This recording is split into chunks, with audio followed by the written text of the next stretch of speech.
आता कोणी एकही शब्द बोलू नका. कोणी बोलू नका म्हणजे आम्हाला ऐकायला येईल. मालेगांव के एमएलए जो 2024 में दोबारा चुनकर आए, हम लोग भी मुखालिफ लोग सियासी तौर पर बहुत हैरान थे कि ये कोई काम काज नहीं कर रहे हैं, ना शहर की तामीर और तरक्की के लिए और ना ही मुसलमानों की कोई नुमाइंदगी हो रही है। 5 हफ्ते का बजट सेशन शुरू हुआ, कल वो ख़त्म हो गया। इतना लंबा बजट सेशन होने के बावजूद मालेगांव शहर की कोई नुमाइंदगी मौजूदा एमएलए मुफ्ती साहब ने असम्बली हॉल में नहीं की, जबकि मालेगांव मुसलसल फ़िरका परस्तों के निशाने पे है। मालेगांव को बार बार टारगेट किया जाता है। एसआईटी की रिपोर्ट को आज 15 महीना हो गया एसआईटी बने हुए, 6 महीना उसकी मुद्दत थी। उसके बाद एक मर्तबा मौजूदा एमएलए ने यह आवाज़ नहीं उठाई कि एसआईटी ने जो रिपोर्ट बनाई है वो मंजर आम पर लाई जाए। इसके बरक्स बम्बई के एमएलए समाजवादी के सदर अबू आसिम आज़मी साहब ने एसआईटी के मामले में, बच्चों के जन्म दाखिले के मामले में अपनी बात रखी। हम लोग ये सोचते थे कि ये इनका एमएलए फंड का इस्तेमाल भी शहर में कोई कामकाज के लिए नहीं किया। तीसरा टर्म है, मगर कोई भी ना मीडिया, ना मालेगांव शहरियान, ना बड़ी बड़ी तंजीमों के जिम्मेदारान ये बात बता सकते हैं कि एमएलए की हैसियत से उन्होंने कोई ऐसा काम किया हो जिसे हम बोल सके कि ये एक एमएलए का काम है। निहाल साहब के बाद सबसे ज़्यादा मर्तबा चुन के आने का रिकॉर्ड मौजूदा एमएलए का है। तो हम भी बड़े हैरान थे कि इनकी दिलचस्पी है कहाँ। जब हम उसकी जांच में गए तो मालूम पड़ा कि चोरी और भ्रष्टाचारी में इनकी दिलचस्पी है और मालेगांव शहर की अभी तक की सबसे बड़ी बदउनवानी और चोरी का काम मौजूदा एमएलए ने किया, जिसको सबूत के साथ मैं अभी स्क्रीन पे आप लोगों के सामने बताऊंगा कि इतनी बड़ी चोरी तो कोई कारपोरेटर भी नहीं करता। ये कई मजहबी मस्जिद ईदगाह के इमाम हैं, जिम्मेदार हैं, मजहबी तंजीमों के जिम्मेदार हैं। इनका हल्का मानने वालों का ऐसा कहा जाता है कि बड़ा पढ़ा लिखा हल्का है, उसके बावजूद इन्होंने ना कोई काम किया। और जब प्राइमरी स्कूलों में इंटरेक्टिव डिस्प्ले बोर्ड, जो बच्चों को डिजिटल स्कूल के नाम पर इन्होंने स्कूलों में भेजना शुरू किया, तो ये बात समझी गई कि 2 करोड़ रुपये का 40 इंटरेक्टिव डिस्प्ले बोर्ड इन्होंने प्राइमरी स्कूलों में भेजा है। हमने प्राइमरी स्कूलों में जाकर उसकी जांच की, स्कूल बोर्ड में जांच की। ये भी पहली मर्तबा हुआ कि स्कूल बोर्ड कभी कोई टेंडर नहीं निकालता। आज तक मैं खुद स्कूल बोर्ड का मेंबर रह चुका हूँ, स्कूल बोर्ड कभी कोई टेंडर नहीं निकालता, गवर्नमेंट का फंड हो या एमएलए का फंड हो। महाराष्ट्र की ऑनलाइन ई निविदा के तहत हमेशा से टेंडर कॉल होता है। ये पहला टेंडर था जो ये पोर्टल पर शाये हुआ और स्कूल बोर्ड से हुआ। इसमें कई अधिकारी हैं जो शामिल हैं और उसकी जो कीमत है, ओरिजिनल कीमत प्यूपल लिंक कंपनी का है वो डिस्प्ले बोर्ड। उसकी कीमत हमने हैदराबाद, जो अवैसी साहब का जहाँ से चुन के आते हैं, इनके लीडर हैं, वहाँ की कंपनी से लिया गया प्यूपल लिंक का बोर्ड। कंपनी में हमने जब उसकी कीमत पूछी और उसका कोटेशन मंगवाया तो एक पीस यानी एक डिस्प्ले बोर्ड 1 लाख रुपये का उन्होंने हमको कोटेशन भेजा। अगर हम 40-50 लेने की बात करेंगे तो उसकी कीमत और कम होगी। और जेम पोर्टल पर जहाँ जो गवर्नमेंट की साइट है वहाँ पर उसकी कीमत 1,19,000 बताई जा रही है। बम्बई में ग्रांड रोड जहाँ इलेक्ट्रॉनिक आइटम्स मिलते हैं, वहाँ हमने जब पूछा कि 40 से 50 हमको इंटरेक्टिव डिस्प्ले बोर्ड चाहिए तो उन्होंने 75 से 80 हज़ार रुपये देने की बात बोली। जो डिस्प्ले बोर्ड 75 से 80 हज़ार रुपये का आता है उस डिस्प्ले बोर्ड को मौजूदा एमएलए ने 5 लाख रुपये का खरीदा है। 5 लाख। 80% से ऊपर की चोरी उन्होंने अपने आमदार फंड में की। ये बहुत हैरत की बात है कि इतनी बड़ी चोरी। और जब ये 40 डिस्प्ले बोर्ड गया और उनको लगा कि 80% से ज़्यादा इसमें इनकम हो रही है, तो उन्होंने 2 करोड़ का और प्रस्ताव दे दिया कि 40 डिस्प्ले बोर्ड और दिए जाए। तो 4 करोड़ रुपये में 3 करोड़ के ऊपर की ये चोरी है। ये मामूली बात नहीं है। इस पे मुख्यमंत्री महाराष्ट्र जो आमदार फंड देते हैं उनको भी गौर करना चाहिए कि कोई ऐसा एमएलए है जो 4 करोड़ में 3 करोड़ के ऊपर की चोरी करता है, तो उसकी जांच होना चाहिए। आयुक्त तो जहाँ से ये टेंडर निकला है, आयुक्त की भी अपनी जिम्मेदारी है कि इस पर एफआईआर होना चाहिए, और एफआईआर होने के बाद इसमें ठेकेदार, मौजूदा एमएलए और जो भी अधिकारी इस बड़ी चोरी में शामिल हैं, सबको सख्त से सख्त सज़ा मिलना चाहिए। ठेकेदार का बिल फौरन रोकना चाहिए, और जो काम 1 लाख रुपये के अंदर होने वाला है उसे 5 लाख रुपये की खरीदने की ज़रूरत इनको क्यों पड़ी? आवाम के सामने उनको जवाब देना होगा, सरकार के सामने उनको जवाब देना होगा, कारपोरेशन जहाँ से ये टेंडर कॉल हुआ है उनके सामने जवाब देना होगा। अगर कारपोरेशन ने या आयुक्त ने एफआईआर नहीं की या कोई कार्रवाई नहीं की, तो हमको स्टैंडिंग कमेटी का मैं खुद सदस्य हूँ, जो फाइनेंशियल तौर पर नफ़ा नुकसान के सवाल पर फैसला करती है, तो मैं स्टैंडिंग कमेटी में ये विषय लाऊंगा और एफआईआर करने की बात करूंगा। क्योंकि चोरी बदउनवानी हमने बहुत देखी। कहीं हर लीडर, हर सियासी पार्टी के लोग करते हैं, कहीं ना कहीं ठेकेदार कुछ कमाने के लिए करता है, काम करता है, मगर इतनी बड़ी चोरी मैंने मेरी ज़िंदगी में नहीं देखी। और जो साफ जाहिर होती है, जब मैं स्क्रीन पे बताऊंगा उसके बाद आप लोग भी, मालेगांव शहर के लोग भी, वो मॉडल नंबर अगर ऑनलाइन जाकर चेक करेंगे तो सब कुछ सामने आ जाने वाला है। कोई चीज़ हवा में नहीं है, कोई ऐसी चीज़ नहीं है कि जो ज़मीन के अंदर है। हम ऑनलाइन चेक करने जाएंगे, हर चीज़ की कीमत हमारे सामने आएंगी। इतनी दबंगई से, इतनी ढिठाई से चोरी करना, ये कहीं ना कहीं मालेगांव शहरियान के लिए फिक्रमंद होने की ज़रूरत है। उनके सामने सवाल है कि जब ये मामला सरकार तक जाएगा तो मालेगांव शहर के ताल्लुक से क्या सोचा जाएगा कि एक मजहबी एमएलए जो कुर्ता पैजामा पहनकर मंत्रालय जाते हों, जो विधानसभा में जाते हों, और वो इतनी बड़ी चोरी कर रहे हैं, तो इसका क्या मतलब निकलेगा? हमारे ताल्लुक से लोग क्या सोचेंगे? जो मालेगांव शहर के लोग बड़े इंटेलेक्चुअल बनते हैं, बदउनवानी, चोरी, इस पर बात करते हैं, अलग अलग तंजीमों के लोग, उनका भी काम है कि वो इस मामले में कारपोरेशन, मुख्यमंत्री को अर्जी दे और अपने तौर पर जांच करें कि ये चोरी है कि नहीं है, और वो आयुक्त को भी दें, स्कूल बोर्ड में भी दें, मुख्यमंत्री को भी दें कि इसकी जांच होना चाहिए। मैं अभी आपके सामने एक एक चीज़ बता दूंगा कि ये चोरी कैसे की गई है।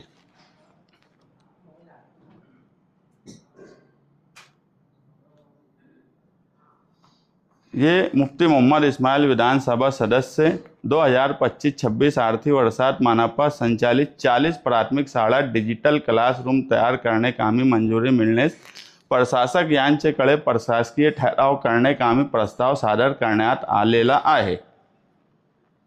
ये स्कूलों के नाम है। अंदाजित रकम यहाँ लिखी है 5 लाख रुपया।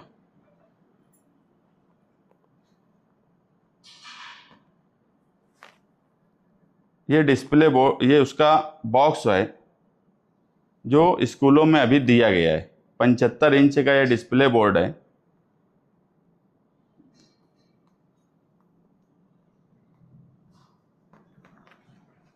ये इसका प्रोडक्ट का नाम है कि ऊपर link AI live board plus X75, ये मॉडल है जो स्कूलों में दिया गया। हमने इसका पीपल लिंक हैदराबाद से कोटेशन मंगवाया। ये इस तरह का बोर्ड है, ये पीपल लिंक की कंपनी है। ये people link AI live board plus X75, ये उसके सारे फीचर्स हैं। ये हमने जो व्हाट्सएप पे कोटेशन मंगवाया, उन्होंने क्लियर लिख के दिया है people link AI live board plus X75 1,00,000 रुपया पर पीस। अगर एक लेने जाएंगे तो 1,00,000 का मिलेगा। ये आम बात है कि जब हम कोई एक चीज़ लेंगे, और इलेक्ट्रॉनिक आइटम में तो बार्गेनिंग बहुत होती। अगर 40-50 लेंगे तो दिखती बात है कि कंपनी उसका रेट कम करके देंगी। और उसके बाद जो टेंडर प्रोसेस हुआ जेम पोर्टल पर, ये उनकी बीड है जो टेंडर किया गया 31 जनवरी 2026 को उसकी आखिरी तारीख थी। आप देखेंगे ये JM गवर्नमेंट का पोर्टल है जिसके ऊपर इसकी उन्होंने टेंडर भरा, और इसी JM पोर्टल की ऑनलाइन साइट है जो मैं अभी ऑनलाइन खोला हूँ। ये JM पोर्टल जिस पर उन्होंने भरा है।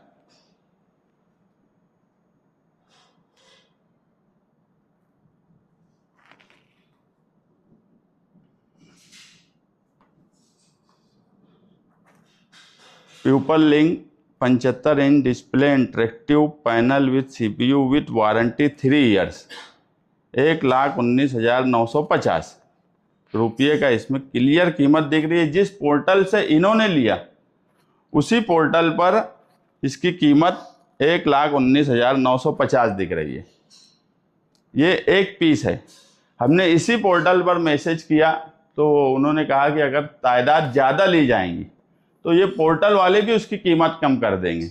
इसमें 3 साल की गारंटी भी है, CPU भी है, सब कुछ इसी में है।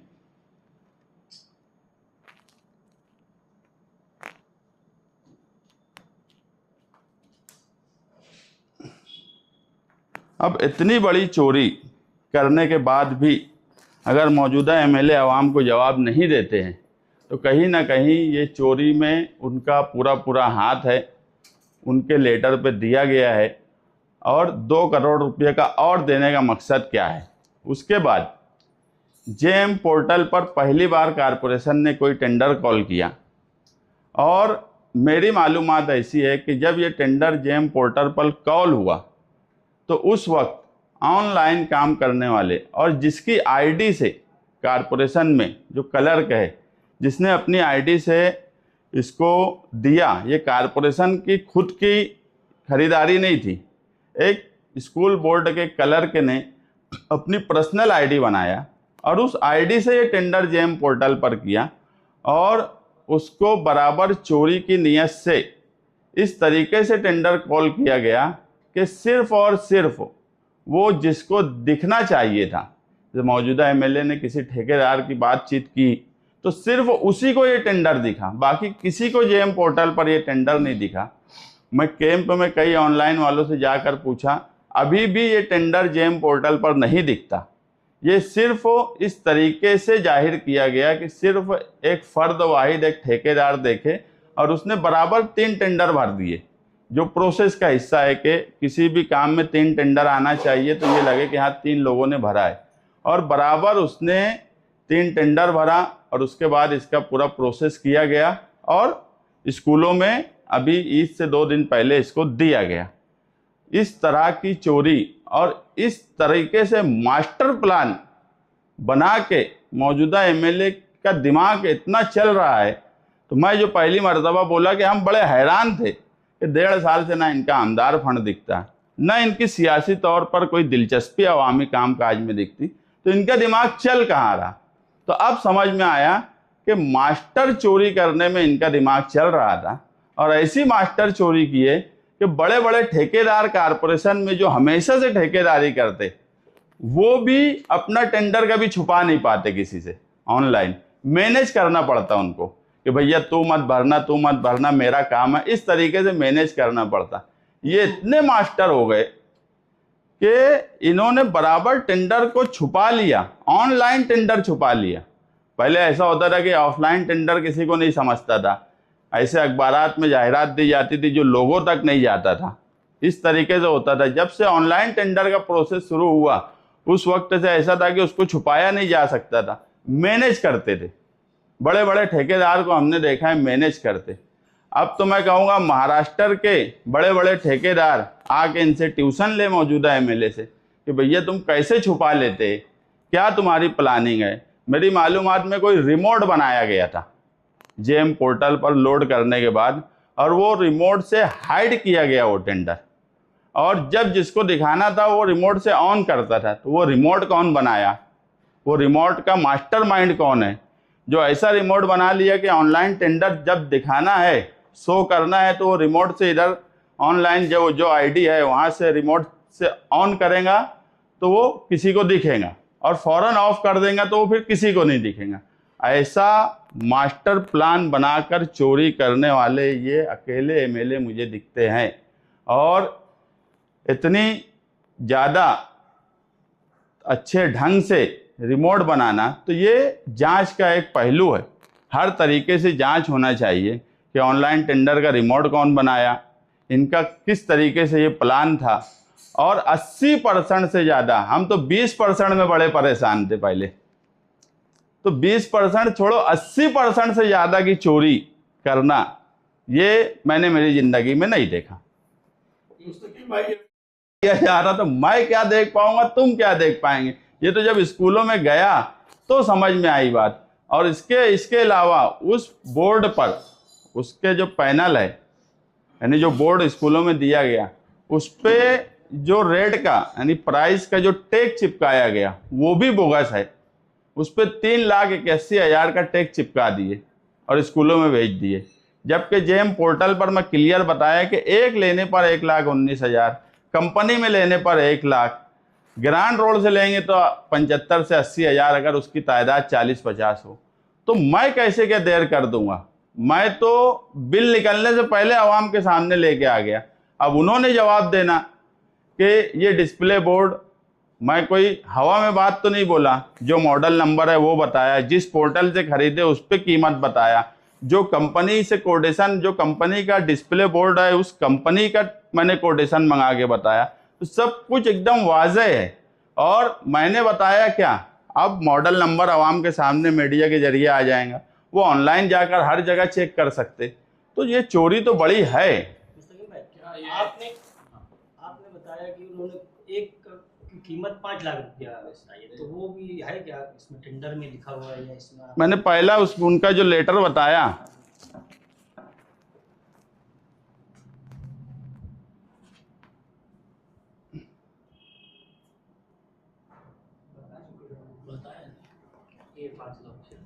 पहला लेटर जो है ये वही है ना, महानगर पालिका उर्दू प्राथमिक शाला 5 लाख, तो एक स्कूल का 5 लाख। आपके पास इतने ढेर डॉक्यूमेंट्स, आप खुद एफआईआर कर दो ना। किसी भी कारपोरेशन की चोरी में कोई वहाँ का अधिकारी, आयुक्त को ही ये पावर है कि वो गुना दाखिल कर सके। तो इसलिए मैं बोला कि आयुक्त ने गुना दाखिल करना, मैं डायरेक्ट एफआईआर नहीं कर सकता। हाँ, मैं स्टैंडिंग में ये विषय लेके फैसला ठहराव मंजूर करवा सकता हूँ। मेरी आसिफ शेख साहब से भी बात हुई कि इतनी बड़ी चोरी हुई है और स्कूल के नाम पर हुई है। आप बताओ, जो टीचर्स हैं स्कूलों के प्राइमरी, वो भी जाके ऑनलाइन चेक कर सकते। तो मैं, अगर आयुक्त ने नहीं किया तो मैं फिर मजबूरी में स्टैंडिंग में ये सवाल लेके आऊँगा और ठहराव मंजूर करूँगा कि इसकी जाँच हो और गुना दाखिल हो। क्या ये सब जितने बोर्ड आप बता रहे ये स्कूलों में पहुँच गए, उनका बिल अदा हो गया? एक तो तीसरी बात ये है कि अगर उन्होंने 5 लाख रुपए लिखे उसमें, तो ये 5 लाख रुपए में अब वो आपके इसके बाद ये बता सकते कि भाई ये तो डिस्प्ले इतने का था, उसके लिए जो दीगर तैयारी है, लाइट फिटिंग है, रूम की तैयारी है, ये है वो है, उसमें हमको खर्च करना था, इससे हमने 5 लाख दिए, ऐसा हो सकता? देखो, इंटरेक्टिव डिस्प्ले बोर्ड जिसकी कीमत इन्होंने अपने खुद उसके जो बॉक्स है उस पर 3,81,000 रुपया लिखी हुई है, उसके अलावा कोई दूसरी चीज़ की वहाँ ज़रूरत ही नहीं है। CPU इसी के अंदर है, सब कुछ इसी के अंदर है। अगर उसकी फिटिंग का खर्च भी अगर आएगा, एक टीवी में अगर फिट करने जाऊँगा तो इसका खर्च क्या हो सकता, ये तुम और मैं भी समझते। तो सबसे पहले तो इनको JM पोर्टल पे 1,19,000 का दिख रहा, उन्होंने उसके ऊपर 3,81,000 का जो टैग लगाया वो क्यों लगाया, और 5 लाख रुपया बाकायदा स्कूलों में 40 स्कूलों में डिस्प्ले बोर्ड गया, वहाँ से पहुँच पावती जिस पर 5 लाख रुपया 4,99,000 कुछ रकम लिखी हुई है, इसकी पहुँच पावती ले ली गई है और वो पहुँच पावती स्कूल बोर्ड में जमा की जा रही। कुछ स्कूलों की ईद की छुट्टियों की वजह से रह गई, मगर मेरी मालूमात में कई स्कूल वालों ने पहुँच पावती 4,99,000 का उनके यहाँ सामान आ गया है, ये पहुँच पावती दे दी है। अब मैं उन स्कूल वालों को भी कहूँगा कि वो भी अरीजा अपनी जहाँ जहाँ आया है स्कूलों में दे कि हमारे पास ये आया ऑनलाइन, ये कीमत इतने की दिख रही है, कल जांच में स्कूल के टीचरों पर कोई मुसीबत ना आए। सरकार तक जाएगी, वहाँ तक जाएंगी। उन्होंने एक बयान में ये कहा है कि भाई कारपोरेशन में अब बदनवानी और भ्रष्टाचारी पे अब हम नजर रखेंगे। बस वही बयान उनका जब मैं सुना, नहीं तो मैं, आप लोग देख रहे होंगे कि मैं ये सब मामले में थोड़ा अब दूसरे कामकाज में ज़्यादा दिलचस्पी लेने लगा था। जैसे ही उनकी ये बात सुना कि अब हम इनकी बदनवानी और करप्शन पे नज़र रखेंगे, बस वो जुमला था और मेरी नज़र उनके ऊपर गई कि इनका कुछ निकालना चाहिए। ऐसा तो नहीं, आप उन्होंने बोले और आप उस पर नजर रखने लगे तो आपकी बदनवानी वो छुप जाए, वो ना उजागर। वो MLA है, मैं तो उजागर कर दिया ना, मैं तो कोई चीज़ छुपाया नहीं। मैं तो आम लोगों से भी अपील कर रहा हूँ, जो बहुत पढ़े लिखे लोग हैं, जो बहुत गांव की फिक्र करते हैं, वो भी अपना अपना अरीजा दे सकते, वो भी इस बदनवानी के खिलाफ बात बोल सकते, सरकार तक दे सकते, कारपोरेशन में दे सकते, मैं ही क्यों दूँ, सब अपने अपने तौर पर कर सकते। और हमारी अगर कोई चोरी और कुछ बदनवानी है तो वो MLA है, MLA की हैसियत से उनके पास पावर है, वो जो चाहे कर सकते।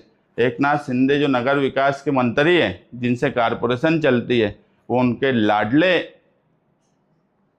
मंत्री माने जाते, तो सब कुछ उनके हाथ में है। हमेशा से देखो, कोई भी ठेकेदारी हो, कुछ हो, कुछ ना कुछ गड़बड़ होती, मगर इतनी बड़ी जो एकदम साफ नजर आए, 80% से ज़्यादा चोरी का रिकॉर्ड बनाने वाले ये पहले MLA। 20% से 80% में पहुंच गए, तरक्की कर गए। इससे पहले चोरी को आपने एक नाम दिया, इससे पहले एक बदनवानी चोरी को आपने एक नाम दिया था, तो मुसलसल चलते रहा। ये एक MLA की चोरी आपने निकाली, इसको क्या नाम देते? नहीं, मेरे जहन में ये बात थी, मगर मैं सोचा कि अब हम लोग, मैं ना थोड़ा उनकी तरफ से ध्यान हटा दिया था कि जाने दो। अब अगर ये एक चोरी ऐसी हुई है, दिखती बात है कि जिस हिसाब से मास्टर चोर हो गए हैं वो, तो और भी कई बदनवानी मैं निकालूंगा और उसके बाद नाम दूंगा। पूरा असेंबली इजलास गुजर चुका, सबसे बड़ा इजलास था, इतनी सारी इंक्वायरी आपने उनके भ्रष्टाचार की निकाली, तो ये भी निकाल लेते थे कि उन्होंने कितने सवाल लगाए हैं, कितने मतलब उन्होंने अधिवेशन के अंदर क्वेश्चन लगाए हैं, लक्ष्य विधि लगाए, उसकी कोई इन्फॉर्मेशन है?